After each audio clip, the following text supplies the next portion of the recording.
Hi friends, welcome to our channel. So digital electronics la pathina so idukku munnadi irundha videos la classes la pathina namba synchronous sequential logic circuit da nam paathom adukku munnadi combination logic circuit paathom so இன்னைக்கு அதே போல இதுக்கு அப்புறம் வரக்கூடிய சில கிளாसेसல நாம வந்து asynchronous sequential logic circuit னா என்ன so அதனுடைய அனாலிசிஸ் அதுக்கு அப்புறம் வந்து டிசைன் ப்ரொசீஜர் இதெல்லாம் நாம பார்க்கலாம் so previous பாத்தீங்கன்னா ஒரு previous videosல பாத்தீங்கன்னா synchronous sequential logic circuit னுடைய அனாலிசிஸ் பார்த்தோம் அதுக்கு அப்புறம் அதனுடைய டிசைன் ப்ரொசீஜர் பார்த்தோம் அதாவது flip flops னா என்ன counters னா என்ன so shift registers னா என்ன so இதெல்லாம் நாம பார்த்தோம் அதே போல ஸ்டேட் டயகிராம் என்ன ஸ்டேட் டேபிள் என்ன சோ இதெல்லாம் நாம பார்த்தோம் சோ இதுக்கு அப்புறமா அதாவது இன்னைக்கு இதுக்கு அப்புறம் வரக்கூடிய வீடியோஸ்ல asynchronous sequential circuit னுடைய அனாலிசிஸ் டிசைன் ப்ரொசீஜர் அதுக்கு அப்புறம் ஃப்ளோ டேபிள்னா என்ன ட்ரான்சிஷன் டேபிள்னா என்ன சோ இதெல்லாம் நாம பார்க்கலாம் சோ ஃபர்ஸ்ட் வந்து asynchronous sequential logic circuit போறதுக்கு முன்னாடி synchronous sequential logic circuit னா என்ன asynchronous sequential logic circuit னா என்னன்றத டிஃபரன்ஸ் ஃபர்ஸ்ட் நம்ம பார்த்தறலாம் சோ இப்போ பாத்தீங்கன்னா synchronous sequential logic circuitல மெயினா வந்து பாத்தீங்கன்னா அங்க clock pulse தான் ரொம்ப இம்பார்ட்டன்ட் ஏனா அது பேரே synchronous அப்ப clock pulse டிபெண்ட் பண்ணி தான் அந்த சர்க்யூட் வந்து வர்க் ஆயிட்டு இருக்கும் இது synchronous sequential circuit பட் asynchronousல பாத்தீங்கன்னா clock pulse நமக்கு வந்து இருக்காது அப்போ அதனுடைய ஸ்டேட் எப்படி மாறும் அப்படினு பாத்தீங்கன்னா இன்புட் நம்ம வேரி பண்ணும்போது அதுக்கான ஸ்டேட் நமக்கு மாறும் அதே போல அவுட்புட் நமக்கு மாறும் சோ ரெண்டுத்துக்குமே வந்து பாத்தீங்கன்னா இன்புட் இருக்கும் பிரசன்ட் ஸ்டேட் இருக்கும் நெக்ஸ்ட் ஸ்டேட் இருக்கும் அதாவது synchronous ஆகட்டும் asynchronous ஆகட்டும் ரெண்டுத்துக்குமே வந்து இன்புட் இருக்கும் அவுட்புட் இருக்கும் பிரசன்ட் ஸ்டேட் நெக்ஸ்ட் ஸ்டேட் எல்லாமே இருக்கும் பட் என்ன ஒரே டிஃபரன்ஸ்னா synchronous sequential logic circuitல அந்த இன்டர்னல் ஸ்டேட் இப்போ உதாரணத்துக்கு flip flop எடுத்துக்கோங்க மெமரி எலிமெண்ட் எடுத்துக்கோங்க அந்த flip flop இருக்கக்கூடிய ஸ்டேட் அதனால அதோட அவுட்புட் எப்போ சேஞ்ச் ஆகும்னு பாத்தீங்கன்னா synchronous sequential logic circuitல வந்து clock pulse சேஞ்ச் ஆகும்போது சேஞ்ச் ஆகும் ஆனா asynchronous sequential logic circuitல clock pulseன்றது ஒன்னு கிடையாது அங்க இருக்கக்கூடிய ஸ்டேட் அதாவது அங்க இருக்கக்கூடிய மெமரி எலிமெண்ட்ஸ்ல இருக்கக்கூடிய அவுட்புட் எப்ப சேஞ்ச் ஆகும்னு பார்த்தா இன்புட் சேஞ்ச் பண்ணும்போது சேஞ்ச் ஆகும் சோ அதுதான் உங்களுக்கு வந்து இந்த டிஃபரன்ஸ்ல ஃபர்ஸ்ட் பாயிண்டா கொடுத்திருக்கேன் சோ இங்க நான் வந்து ரெண்டு முக்கியமான பாயிண்ட் மட்டும் தான் கொடுத்திருக்கேன் ரெண்டு synchronous asynchronous டிஃபரன்ஸ்ல சோ ஃபர்ஸ்ட் வந்து பாத்தீங்கன்னா சேஞ்ச் ஆஃப் இன்டர்னல் ஸ்டேட் அதாவது இங்க இன்டர்னல் ஸ்டேட்ன்றது என்னன்னு பாத்தீங்கன்னா மெமரி எலிமெண்ட்ல இருக்கக்கூடிய அந்த வேல்யூ அதுதான் நாம என்ன சொல்றோம் இன்டர்னல் ஸ்டேட் அப்படினு சொல்றோம் the change of internal state occur in response to the synchronized clock pulse so clock pulse change ஆகும்போது நமக்கு வந்து அந்த மெமரி எலிமெண்ட்ஸ்ல இருக்கக்கூடிய ஸ்டேட் வந்து மாறும் சோ மெமரி அந்த அவுட்புட் வந்து நமக்கு மாறும் சோ இங்க வந்து இன்புட் சேஞ்ச் பண்றதனால நமக்கு ஸ்டேட் வந்து மாறாது எங்க synchronousல சோ இங்க வந்து full and full depends on clock pulse ஆனா asynchronous sequential circuitல பாருங்க the change of internal state occur when there is a change in the input variable so இங்க வந்து clock pulseன்றது ஒன்னு கிடையாது asynchronousல அதனால input variable நீங்க சேஞ்ச் பண்ணீங்கனாவே அந்த ஸ்டேட் நமக்கு மாறிடும் so memory elementல இருக்கக்கூடிய output நமக்கு மாறிடும் so இங்க synchronous sequential circuitல என்ன நம்ம memory element யூஸ் பண்றோம்னு பார்த்தா clocked flip flop நம்ம யூஸ் பண்ணுவோம் so இதுக்கு முன்னாடி நம்ம பார்த்த JK flip flop T flip flop D flip flop so இது எல்லாமே நாம வந்து synchronous sequential logic circuitல memory elements நாம பயன்படுத்துவோம் சரி asynchronousல நாம என்ன பயன்படுத்துவோம் அப்படினு பாத்தீங்கன்னா unclocked flip flop so unclocked flip flop தான் நாம என்ன சொல்றோம் latches அப்படினு நாம சொல்றோம் so இந்த unclocked flip flop தான் latch அப்படினு சொல்றோம் latches so இங்க வந்து clock pulse யூஸ் பண்ணாத ஒரு memory device latch ன்னு நாம சொல்லுவோம் so அங்க clock pulse நம்ம யூஸ் பண்ண மாட்டோம் but as usual flip flop போல அங்கேயும் Q இருக்கும் Q bar இருக்கும் so எல்லாமே அங்கேயும் இருக்கும் but clock pulse அங்க இருக்காது so அத நம்ம delay element ன்னு நாம சொல்லலாம் so unclocked flip flop அல்லது delay element so இதுதான் நாம வந்து asynchronous sequential logic circuitல நாம யூஸ் பண்றோம் so இது ரெண்டும் வந்து மெயின் டிஃபரன்ஸ் so இதெல்லாம் நிறைய டிஃபரன்ஸ் இருக்கு based on the application so இது ஜஸ்ட் வந்து உங்களுக்கு கான்செப்சுவலா வந்து ரெண்டுத்துக்கும் டிஃபரன்ஸ் என்னன்ற தெரியறதுக்காக உங்களுக்கு இந்த ரெண்டு பாயிண்ட் மட்டும் கொடுத்திருக்கேன் so anyway இங்க வந்து clock pulse இருக்காது சரி இங்க clock pulse இருக்காது synchronousல நமக்கு clock pulse வந்து இருக்கும் so அது ஒரு மெயின் டிஃபரன்ஸ் தான் so நெக்ஸ்ட் பாத்தீங்கன்னா பிளாக் டயகிராம் உங்களுக்கு கொடுத்திருக்கேன் so ஒரு asynchronous sequential logic circuitனா எப்படி வந்து இருக்கும் ன்னு பாத்தீங்கன்னா உங்களுக்கு வந்து இங்க ஃபீட்பேக் இருக்கு சோ ஃபீட்பேக்ல பாத்தீங்கன்னா உங்களுக்கு வந்து மெமரி எலிமெண்ட் இருக்கு நாங்க டிலே எலிமெண்ட் போட்டுருக்கேன் சோ அந்த டிலே எலிமெண்ட் தான் வந்து பாத்தீங்கன்னா மெமரி எலிமெண்ட் சோ அது இல்லாம இன்புட்ஸ் இருக்கு அவுட்புட்ஸ் இருக்கு சோ இன்புட் வந்து பாத்தீங்கன்னா n இன்புட்ஸ் நான் x ன்னு டினோட் பண்ணிருக்கோம் சோ n இன்புட் வேரியபிள்ஸ் இருக்கு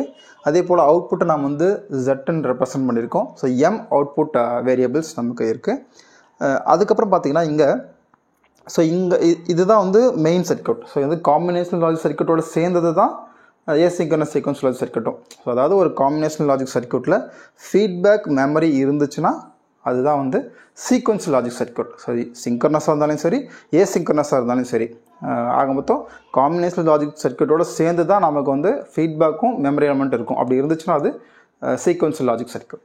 ஸோ அப்போ காம்பினேஷனல் லாஜிக் சர்க்யூட் இருக்குது. ஸோ அதுக்கு தான் நம்ம இன்புட் கொடுக்குறோம், அவுட்புட் எடுக்கிறோம். ஸோ அது இல்லாமல் பார்த்தீங்கன்னா இங்கே Y1 கேபிட்டல் Y1 ரெப்ரசன்ட் பண்ணியிருக்கேன். ஸோ இங்கே வந்து ஸ்மால் Y1 YK வரையும் ரெப்ரசன்ட் பண்ணியிருக்கேன். ஸோ ரெண்டுத்துக்கு என்ன டிஃப்ரென்ஸ் அப்படின்னு பார்த்தீங்கன்னா, கேபிட்டல் Y1 அப்படின்றது நெக்ஸ்ட் ஸ்டேட் அப்படின்னு நம்ம சொல்லுவோம், அல்லது எக்ஸைட்டேஷன் வேரியபிள். ஸோ இந்த இடத்துல நீங்கள் வந்து எக்ஸைட்டேஷன் வேரியபிள் வேறு, நம்ம சிங்க்ரனஸ் சீக்வன்ஸ் லாஜிக் சர்க்யூட்டில் பார்த்தீங்கன்னா எக்ஸைட்டேஷன் டேபிள் நம்ம படிச்சிருப்போம். ஸோ இதையும் நீங்கள் கன்ஃபியூஸ் பண்ணிக்க வேண்டாம். ஸோ அது வேறு, இது வேறு. எக்ஸைட்டேஷன் டேபிள் வேறு, எக்ஸைட்டேஷன் வேரியபிள்ன்றது வேறு. ஸோ அதுக்கப்புறம் ஸ்மால் Y1 இந்த ஸ்மால் ஒய்ன்றது வந்து பார்த்திங்கன்னா செகண்டரி வேரியபிள் அப்படின்னு சொல்லுவோம், அல்லது ப்ரெசன்ட் ஸ்டேட்டுன்னு சொல்லுவோம். ஸோ ப்ரெசன்ட் ஸ்டேட் அல்லது செகண்டரி வேரியபிள், இது எக்ஸைட்டேஷன் வேரியபிள் அல்லது நெக்ஸ்ட் ஸ்டேட்னு சொல்லுவோம். ஸோ ரெண்டுத்துக்கும் என்ன டிஃப்ரென்ஸ் அப்படின்னு பார்த்தீங்கன்னா கொஞ்சம் நீங்கள் அண்டர்ஸ்டாண்ட் பண்ணிக்கோங்க. ஸோ இப்போ நான் வந்து பார்த்தீங்கன்னா ஒரு இன்புட்டை நான் சேஞ்ச் பண்ணுறேன். ஸோ ஒரு இன்புட்டை சேஞ்ச் பண்ண உடனே இமீடியட்டாக ஒய்ன்றது சேஞ்ச் ஆகாது. ஸோ அதாவது ப்ரெசன்ட் ஸ்டேட் உடனே நமக்கு அதனுடைய எஃபெக்ட் வந்து இங்கே வந்துடாது, இன்ஸ்டன்டேனியஸ் நமக்கு கிடைக்காது, ஒரு கொஞ்சம் டைம் எடுத்துக்கும். ஸோ எப்படி டைம் எடுத்துக்கணும்னு பார்த்தீங்கன்னா, அதாவது ஒரு இன்புட் டெர்மினல் நம்ம சேஞ்ச் பண்ணோம்னா இந்த இன்புட் டெர்மினல்லேருந்து நம்ம சேஞ்ச் பண்ண வேல்யூ வந்து ப்ரொபகேட் ஆகிட்டு எங்கே போகும், காம்பினேஷனல் லாஜிக் சர்க்யூட் போகும். ஸோ உள்ளே போயிட்டு ப்ராசஸ் ஆகிட்டு அதுக்கப்புறம் தான் நமக்கு அவுட்புட்டும் நெக்ஸ்ட் ஸ்டேட்டும் வெளியே வரும். ஸோ நெக்ஸ்ட் ஸ்டேட் வந்து பார்த்தா கேபிட்டல் ஒய் நம்ம சொல்லியிருப்போம். ஸோ நெக்ஸ்ட் ஸ்டேட் வெளியே வந்த உடனே நமக்கு இங்கே இமீடியட்டாக ரிஃப்ளெக்ட் ஆகாது ஸ்மால் ஒயில். ஸோ கொஞ்சம் டைம் எடுத்துக்கும், ஏன்னா டிலே எலிமெண்ட் இருக்குது. ஸோ ஃபீட்பேக்கில் சப்போ இவ்வளோ டைம் எடுத்துகிட்டு தான் நமக்கு இந்த ப்ரெசன்ட் ஸ்டேட் நமக்கு கிடைக்குது. ஸோ அப்போ வந்து பார்த்திங்கன்னா ஒரு இன்புட்டை சேஞ்ச் பண்ணதுக்கப்புறம் இந்த ப்ரெசன்ட் ஸ்டேட் கிடைக்கிறதுக்கு நாம் கொஞ்சம் நேரம் வெயிட் பண்ணணும். ஸோ அப்போ தான் வந்து ப்ராப்பராக நமக்கு இந்த சர்க்யூட் வந்து ஒர்க் ஆகும். ஸோ அப்போ என்ன சொல்கிறோன்னு பார்த்தீங்கன்னா, இந்த இடத்துல அண்டர் ஸ்டெடி ஸ்டேட் கண்டிஷன் என்னென்னு பார்த்தீங்கன்னா, ஒரு குறிப்பிட்ட டைம் எடுத்ததுக்கு அப்புறமா இந்த கேபிட்டல் Y1ம் அதாவது கேபிட்டல் ஒய்யும் ஸ்மால் ஒய்யும் சேமாக இருக்கும். ஸோ அது வரையும் நம்ம என்ன பண்ணணும், வெயிட் பண்ணணும். ஸோ எதுக்காக வெயிட் பண்ணணும், அந்த இன்புட் வேரியபிளை சேஞ்ச் பண்ணுறதுக்கு வெயிட் பண்ணணும். ஸோ அப்போ ஒரு இன்புட் வேரியபிளை நம்ம எப்போ சேஞ்ச் பண்ணணும் அப்படின்னு பார்த்தீங்கன்னா, ஸ்டெடி ஸ்டேட் கண்டிஷன், அதாவது ஸ்டேபிள் ஸ்டேட் அப்படின்னு சொல்லுவோம். ஸோ அப்போ ஸ்டெடி ஸ்டேட் கண்டிஷனில் இந்த கேபிட்டல் ஒய்யும் ஸ்மால் ஒய்யும் சேமாக இருக்கும், அதாவது ஈக்குவலாக இருக்கும். ஸோ இதுதான் ரொம்ப முக்கியமான point. Steady state condition,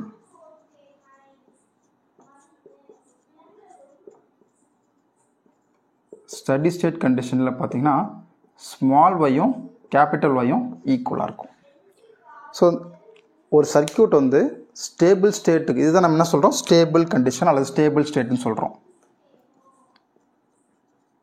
circuit வந்து ஸ்டேபிள் ஸ்டேட்டில் இருக்குது அப்படின்னு நம்ம சொல்கிறோம். அப்போ ஒரு இன்புட் வேரியபிளை நீங்கள் சேஞ்ச் பண்ணுறதுக்கு முன்னாடி அந்த சர்க்யூட் எப்படி இருக்கணும், ஸ்டேபிள் ஸ்டேட்டில் இருக்கணும். ஸ்டேபிள் ஸ்டேட்னா கேபிட்டல் ஒய்யும் ஸ்மால் ஒய்யும் சேமாக இருக்கும். ஸோ அதுவரை நம்ம வெயிட் பண்ணதுக்கு அப்புறம் தான் அடுத்த இன்புட் வேரியபிள் நம்ம சேஞ்ச் பண்ணணும். ஸோ அப்போ அதுவரை என்ன நடக்கும் அப்படின்னு பார்த்தீங்கன்னா, ஸோ அது வரைக்கும் என்ன நடக்கும்போது டிரான்சிஷன் நடந்துகிட்டே இருக்கும், அதாவது அதனுடைய ஸ்டேட்டுடைய டிரான்சிஷன் நடந்துகிட்டே இருக்கும். ஸோ அப்போது ஸ்மால் ஒய்யும் கேபிட்டல் ஒய்யும் சேமாக இருக்காது.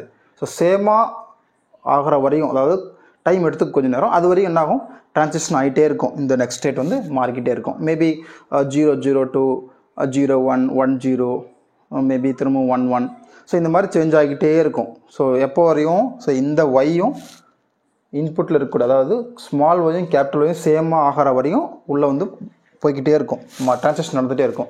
ஸோ அதுக்கு பேர் நம்ம என்ன சொல்லுவோம், அன்ஸ்டேபிள் ஸ்டேட் அப்படின்னு சொல்லுவோம். ஸோ அதுக்கு பேர் டிரான்சிஷன் ஸ்டேட் கண்டிஷன் அல்லது அன்ஸ்டேபிள் ஸ்டேட். டிரான்சிஷன் ஸ்டேட் இதில் small Y is not equal to capital Y. So இதுக்கு பேர் அன்ஸ்டேபிள் ஸ்டேட்.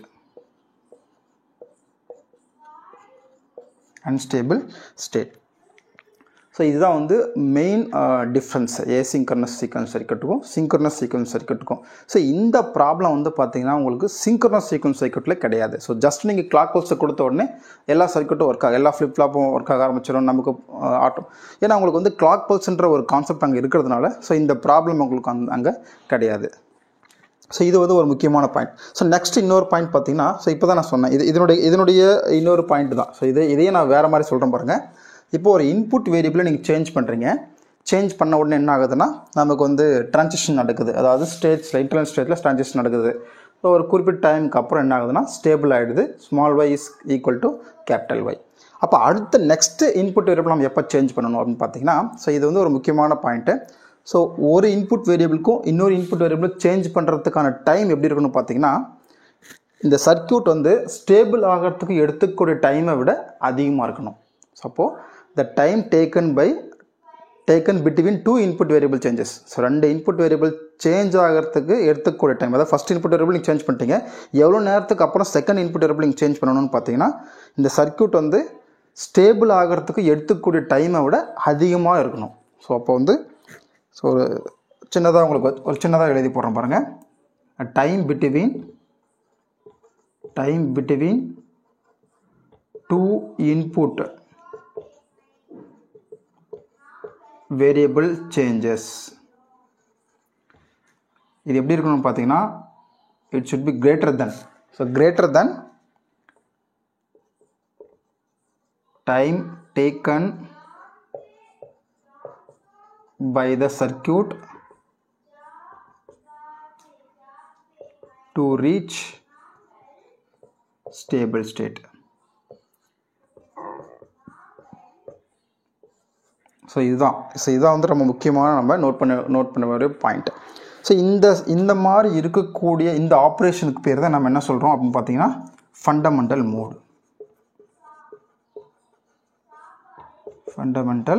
மோட். ஸோ இதுதான் proper operation of asynchronous sequential logic circuit. So இங்கே நல்லா நோட் பண்ணிக்கோங்க.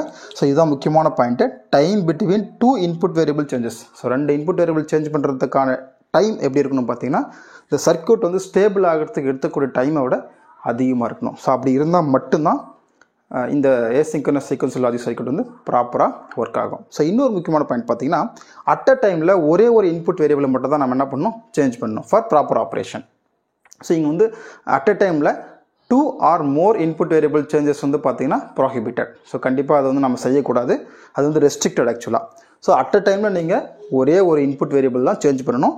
திரும்ப சர்க்யூட் ஸ்டேபிள் ஆனதுக்கப்புறம் தான் அடுத்த இன்புட் வேரியபிள் நம்ம சேஞ்ச் பண்ணணும். ஸோ இது ஒரு முக்கியமான பாயிண்ட். ஸோ அப்போ பார்த்தீங்கன்னா, ஸோ இதுதான் வந்து ஏசிங்க்ரனஸ் சீக்வென்ஷியல் லாஜிக்கினுடைய இன்ட்ரோடக்ஷன்.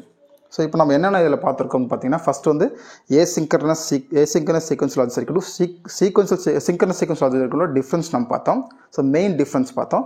அதுக்கப்புறம் பார்த்தீங்கன்னா ஸ்டெடி ஸ்டேட் கண்டிஷன்னா என்ன, ட்ரான்சிஷன் கண்டிஷன்னா என்ன. ஸ்டெடி ஸ்டேட் கண்டிஷன்னா ஸ்டேபிள் ஸ்டேட்னு சொல்லுவோம், ட்ரான்சிஷன்னா அன்ஸ்டேபிள் ஸ்டேட்னு சொல்லுவோம். ஸோ இது ஒரு முக்கியமான பாயிண்ட்.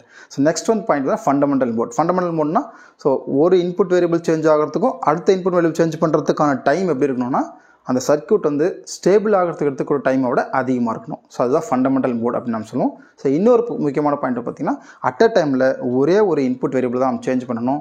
ஸோ 2 or அதுக்கும் மேற்பட்ட இன்புட் வேரியபிளை நம்ம அட் அ டைமில் சேஞ்ச் பண்ணால், ஸோ அது வந்து சர்க்யூட் வந்து ப்ராப்பராக நமக்கு அவுட்புட் கொடுக்காது. ஸோ அதனால் ப்ராஹிபிட், ரெஸ்ட்ரிக்டட் அது. ஸோ அட் அ டைமில் ஒரே ஒரு இன்புட் வேரியபிளை தான் நம்ம சேஞ்ச் பண்ணணும். ஸோ உங்களுக்கு வந்து இந்த கான்செப்ட் புரிஞ்சுட்டு நெக்ஸ்ட் கிளாஸில் நம்ம வந்து பார்த்திங்கன்னா இந்த ஏசிங்க்ரனஸ் சீக்வென்ஷியல் லாஜிக் சர்க்யூட் ஒரு சர்க்யூட் எடுத்துப்போம். ஸோ எடுத்து அதை நம்ம அனலைஸ் பண்ணுவோம். ஸோ அதை அனலைஸ் பண்ணுறதா நமக்கு என்னென்ன கிடைக்கும், ட்ரான்சிஷன் டேபிள்னா என்ன, ஃப்ளோ டேபிள்னா என்ன, ஸோ இது எல்லாமே நம்ம தெரிஞ்சுக்கலாம். Thank you friends.